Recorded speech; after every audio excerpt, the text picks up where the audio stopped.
dari Islam Jamaah? Ini memang cobaan yang paling berat. Jadi pertama-tama kita hijrah itu memang kita dimusuhi, dikucilkan, kemudian kita dipitnah macam-macam, nanti akan deplek, akan miskin, kemudian keluarga juga banyak yang takut. Tapi saya merasa ini kebenaran.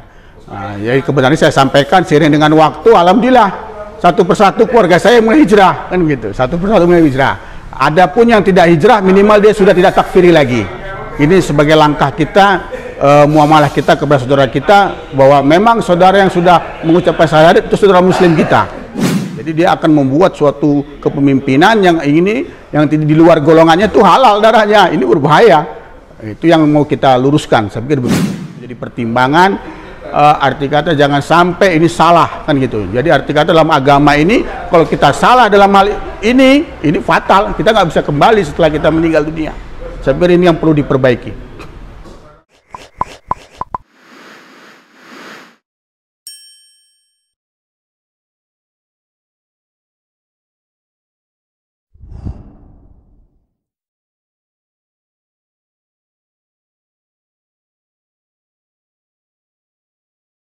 Assalamualaikum warahmatullahi wabarakatuh.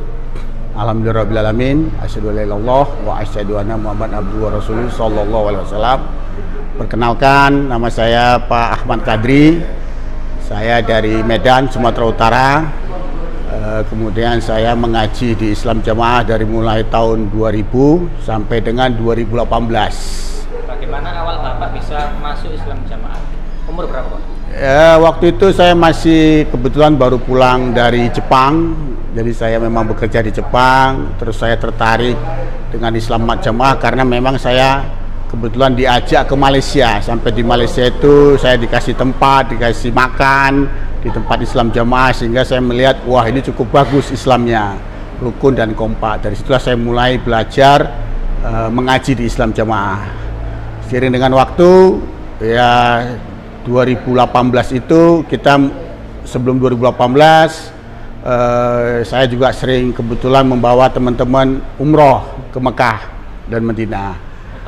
Iya, jadi alhamdulillah ya dari Sumatera Utara ya kita sering bawa setahun 2 kali. Dari situ kita mulai berpikir melihat ulama-ulama Saudi yang di Mekah Madinah. Dari situ kita mulai merasa ada sesuatu hal yang memang kurang pas dan tidak cocok dengan yang selama ini kita praktekkan di dalam Islam Jamaah. Bagaimana muamalah Bapak, interaksi ibadah atau semisalnya ketika Bapak di Jepang atau di Saudi yang notabene dengan paham Islam Jamaah? Pada prinsipnya kita pedomannya di hadis juga jelas bahwa Mekah Madinah itu dijamin oleh Allah sampai hari kiamat, kemurniannya. Itu pedoman yang saya pahami, sehingga waktu kita melaksanakan haji dan umroh kita melihat begitu banyaknya umat Islam dari seluruh dunia yang melaksanakan haji dan umroh. Ada satu hal yang sangat unik yang saya alami pribadi. Waktu itu saya bawa jamaah, kebetulan orang ini tatonya banyak, penuh, sak badannya tato. Orang Islam Jamaah? Tidak, ini orang umum. Karena saya bawa orang jamaah Islam Jamaah dan orang umum. Waktu itu saya menyaksikan orang ini tatonya penuh dan dia menangis di depan Ka'bah waktu selesai umroh. Saya saksikan itu. Tapi begitu besoknya mau umroh yang kedua, dia sakit perut dan langsung meninggal dunia. Itu saya saksikan, tapi teman-teman Islam Jamaah mengatakan wis ikun rokok. Padahal saya menyaksikan orang ini yang tatonya banyak tadi, ini dibawa ke Masjidil Haram, disolati saat Masjidil Haram. Tapi saya terkejut dengan ucapan teman-teman jamaah yang mengatakan, oh dia hidupnya tidak halal, dia tidak Islam Jamaah, tidak punya keamiran, hidupnya tidak halal. Itu saya betul-betul menangis. Kenapa? Saya menyaksikan dia menangis di depan Ka'bah untuk dengan kondisi dia seperti itu. Kalau pengalaman waktu di Jepang sendiri, Pak? Di Jepang waktu itu saya kegiatannya seperti itu, mengirim saudara-saudara jamaah ke Jepang. Memang ya untuk segi kerukunan, kekompakan kita akui memang baik, tapi dari segi tauhid ini juga cukup jauh sekali. Ini banyak ilmu-ilmu yang saya merasakan yang banyak yang tidak sesuai dengan pemahaman dari salafus soleh, dari mulai nabi, sahabat dan tabi'in. Jadi saya pikir itu karena memang kita kelemahannya tadi itu kurangnya di bahasa Arab dan tadi itu tidak mengerti bahasa Arab. Sehingga dalam hal mengartikan kutubus sita itu banyak yang salah makna. Saya pikir begitu. Dalil apa Pak yang membuat Bapak menjadi sangat ragu dengan keyakinan di Islam Jamaah? Dalilnya itu saya pikir yang selalu diucap-ucapkan dalam jamaah, tidak halal hidup di muka bumi lebih dari itu memang seorang imam. Imam yang dimaksud di sini seolah-olah kan jamaah mengangkat dia imam yang paling sah. Nah, sementara kita ketemu hadis yang jelas sekali. Jika ada satu imam yang pertama, jika ada imam yang kedua, maka imam yang kedua wajib dibunuh. Itu dalil yang cukup kuat. Sementara keimaman kita mengatakan paling sah. Sementara kita juga pitonah. Saya pikir itu hal-hal yang mungkin. Pitonah itu dalam bahasa umumnya itu rahasia. Jadi saya merasa aneh kalau memang ini namanya sultan, amir, malik itu adalah penguasa dan semua orang tahu baik itu orang Islam maupun orang non-Islam. Itu adalah amir, jelas. Jadi kalau ada amir pitonah atau amir rahasia, saya rasa ini nggak pas. Di situ saya merasa ada suatu hal yang tidak sesuai dengan pemahaman salafus soleh. Saya pikir begitu. Sejak kapan pemikiran itu ada di benak Bapak? Sejak saya sering membawa jamaah umroh ke Mekah, Madinah, kita melihat dari segala macam golongan orang beribadah dengan berbagai macam. Jadi juga yang disampaikan di sana adalah rukun Islam. Orang yang sudah syahadat, sholat, puasa, zakat, haji itu sudah saudara Muslim. Sampai-sampai ada dalam hadis ceritanya itu waktu perang apa saya lupa, ada sahabat yang ingin membunuh orang yang non Muslim.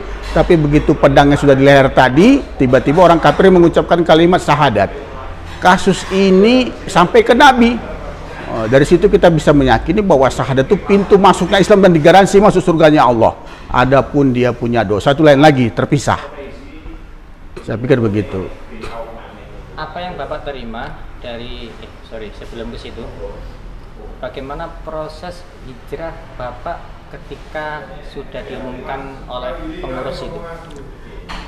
Saya memang sering belajar ya, mendengar ke Mekah. Akhirnya waktu itu saya memang mulai bertanya-tanya tentang keimaman, kan begitu. Sering dengan waktu kita juga membuka ada mahat-mahat tahfiz untuk Al-Quran, untuk yatim du'afa. Kita belajar dengan syekh-syekh kita yang ada. Dari situlah mulai, padahal saya posisinya ya dunianya cukup menjanjikan di provinsi. Jadi kita menjadi posisi yang cukup diperhitungkan, hubungan kita dengan instansi juga baik. Tapi pada hal itu ya mereka menganggap kita ini tidak saudara seiman lagi, tidak sepaham, sehingga kita dinonaktifkan. Tapi saya bersyukur kita merasa kita lepas dari pemahaman takfiri yang ini saya rasa tidak pas dengan pemahaman salafus soleh. Sampai proses diumumkan oleh pengurus di sidang bagaimana kisahnya? Waktu itu saya di sidang di daerah ya di Medan, Sumatera Utara ya dengan bahasa yang santun karena saya juga hubungannya baik dengan para tokoh-tokoh ya, dengan alasan saya sering melakukan perjalanan sehingga tidak bisa meramu jamaah. Ya saya terima itu kan gitu. Dan sampai saat ini pun saya juga tetap hubungan baik karena saya tinggal di komplek Islam Jamaah. Saya tetap menjaga hubungan, saya juga tetap masih adalah sholat wajib subuh saya masih ke masjid Jamaah. Tapi kebetulan tidak sekitar 500 meter dari Masjid Islam Jamaah ini ada masjid sunnah yang didirikan, bantuan dari Emirat Arab.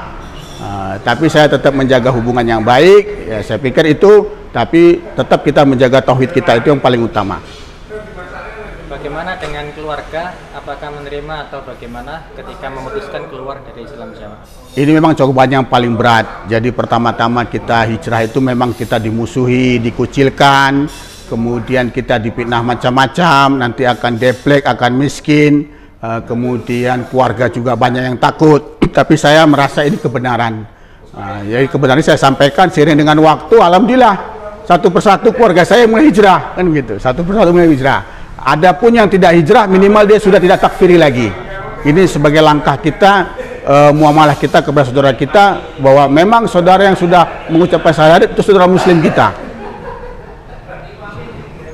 Menurut Bapak apa yang menjadi perbedaan utama antara Islam Jamaah dengan Islam pada umumnya?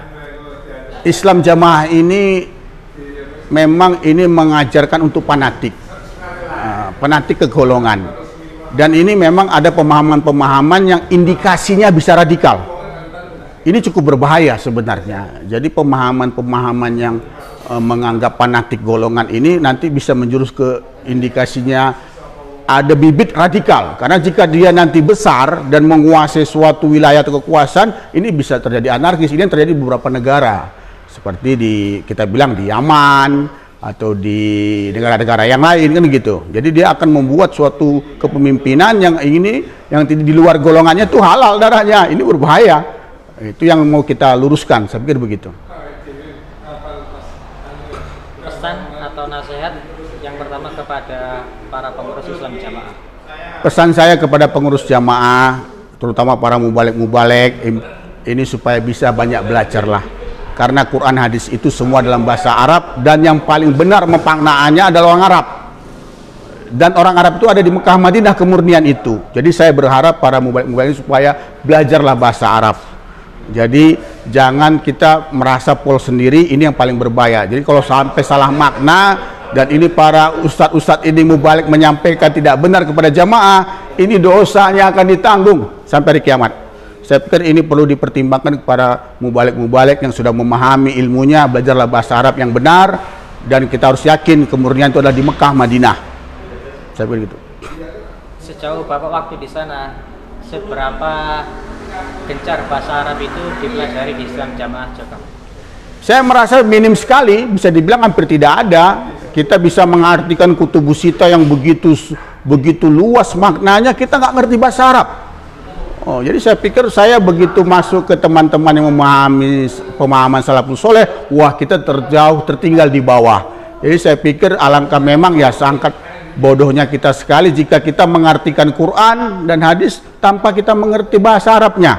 Saya pikir ini luar biasa ininya. Arti kata supaya ini bisa menjadi pertimbangan.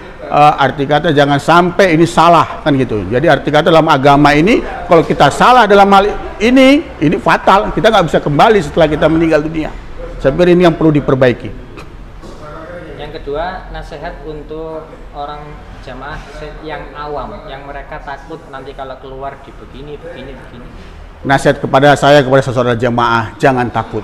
Kita harus perdalam tauhid, karena yang memberi rezeki, kehidupan, kebahagiaan itu semua Allah. Saya tertarik dengan anak saya. 2 anak saya berangkat ke Yaman. Yaman itu negara miskin, negara perang. Anak saya itu tinggal di daerah yang 3 jam, gunung batu kiri kanan, tidak ada penduduk. Kota mana? Di kota Subaiha. 2 orang ini, mereka ini MT mau balik tugasan dan hadis besar. Saya kirimkan di usia mereka 19 tahun dan umur 16 tahun. Mereka menuntut ilmu ke sana, diberangkat di tahun 2000. Alhamdulillah ini 2020. Jadi mereka baru kembali kemarin seminggu yang lalu, jadi baru lebih kurang setahun setengah mereka di sana. Saya melihat betapa luar biasa tauhid di sana. Kenapa? Pondoknya tidak pernah bayar, padahal yang belajar di sana itu orang miskin dan syekhnya juga miskin.